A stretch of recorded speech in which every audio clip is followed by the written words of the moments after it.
아침을 여는 뉴스7 6월 11일 오늘의 주요 소식입니다. SK텔레콤이 오는 11월 인공지능, 디지털 인프라 부문과 반도체, 정보통신기술 투자 부문으로 인적 분할의 SKT 2.0 시대를 시작합니다. SK텔레콤은 10일 이사회를 열고 SK텔레콤과 가칭 SKT 신설 투자로 인적 분할하기로 결정했습니다. SK텔레콤은 오는 10월 12일 임시 주주총회를 거쳐 11월 11일 분할한 회사로 새롭게 출범합니다. 분할 비율은 순자산 장부가액 기준으로 6대4로 결정됐습니다. SK텔레콤의 인적 분할은 단순히 회사를 쪼개는 것으로 끝나는 것이 아니라 SK그룹 지배구조 개편에 본격적인 시동을 걸었다는 의미가 담겨 있습니다. SK텔레콤은 신설 투자회사를 그룹 지주사인 SK와 합병하지 않겠다고 밝혔습니다. 하지만 장기적으로 합병이 불가피하다는 분석입니다. 향후 SK그룹의 지배구조 개편이 어떻게 이뤄질지 궁금합니다. SK텔레콤이 인적분할과 액면분할을 진행하는 호재에도 주가 흐름은 지지부진한 모습입니다. SK텔레콤 주가는 인적분할과 액면분할 소식이 전해지면서 오전 한때 3.8% 상승한 33만 9,500원을 기록하며 신고가를 달성했지만 이후 차익 매물이 대거 쏟아져 나오면서 하락세로 전환했습니다. 이는 인적분할 기대감이 이미 주가에 먼저 반영됐기 때문이라는 분석입니다. 전문가들은 SK텔레콤의 인적분할이 지배구조를 더욱 효율적으로 개선시키는 효과가 나타날 것이라고 입을 모읍니다. 따라서 자회사 총기업가치보다 모회사 가치가 낮은 왜곡 현상을 해소하고 자회사들의 성격에 맞는 투자를 가속화할 수 있어 장기적으로는 주가가 상승할 것으로 보는 것입니다. SK텔레콤 인적분할이 전문가 분석처럼 주가 상승으로 이어질 수 있을까요? 제약사 동아ST가 건선치료제 등 신약 개발 속도를 본격적으로 끌어올립니다. 실질 무차익 구조를 유지하던 동아ST는 이를 위해 대규모 자금 조달도 추진 중입니다.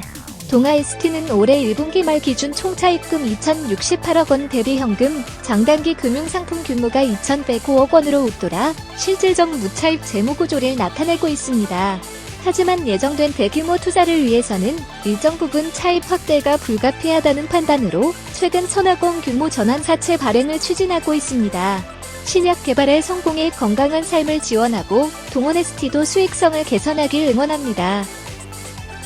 금융감독원장 후임 인선 작업이 난항을 겪고 있습니다. 당초 유력 후보로 하마평에 오른 교수 출신 후보들과 관련 금융위원회와 금감원 내부에서 강한 반대 의사를 밝히면서 청와대가 내부 승진까지 고려한 전면 재검토에 들어간 것으로 알려졌습니다. 금감원장 후보로 최근까지 이상복 서강대 법학전문대학원 교수와 원승현 명지대 경영학과 교수가 유력하게 거론됐습니다. 하지만 금감원 노조를 중심으로 교수 출신 인사의 금감원장 반대 의사가 표출됐습니다. 당초 청와대는 주말쯤 차기 금감원장 인선을 발표할 예정이었지만 반대 의사가 심해지면서 재검토에 들어간 것으로 보입니다. 아직 교수 출신 후보들이 후보군에서 탈락했다고 볼 수는 없지만 과연 누가 차기 금융감독 수장이 될지 궁금합니다. 코로나19 여파와 주식 열풍이 지속되는 가운데 국내 가계대출 잔액이 7년 4개월 만에 줄어들었습니다. 한국은행 발표에 따르면 5월 말 기준 은행의 가계대출 잔액은 1,024조 1,000억 원으로 전월 말보다 1조 6천억 원 감소했습니다. 2014년 1월 이후 처음으로 월 기준 가계대출 잔액이 줄어든 것입니다. 하지만 이는 SKI테크놀로지 공모주 일반인 청약에 몰린 자금이 대거 상환되면서 발생한 일시적 요인으로 착시 현상이라는 분석입니다. 4월 말 SKI테크놀로지 공모주 청약 영향으로 4월 가계대출이 급증했고 5월 초 청약 증거금이 반환되면서 대출도 감소했다는 것입니다. 따라서 일시적 영향을 제외하고는 작년 동기와 비교해 가계대출 증가세가 꺾였다고 보기에는 무리가 있다는 분석입니다. 우리나라 민간 부채가 다른 나라에 비해 빠른 속도로 늘어나면서 가계와 기업 부채가 이미 GDP를 상회했다는 분석이 나왔습니다.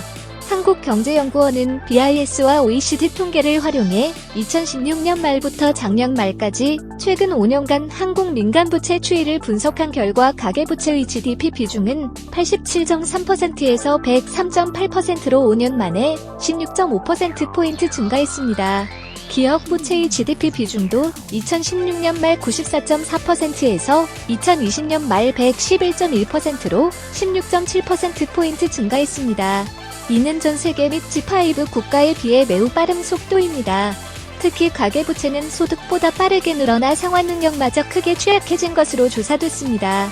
우리나라 가계 DTI는 최근 5년간 28.3%포인트 늘면서 증가폭이 G5의 20배에 달합니다. 민간 부채를 줄일 근원적 대책은 무엇일까요? CJ제일제당이 유엔의 아동 노동 근절 노력에 동참하며 인권경영체계 구축에 본격 나섰습니다.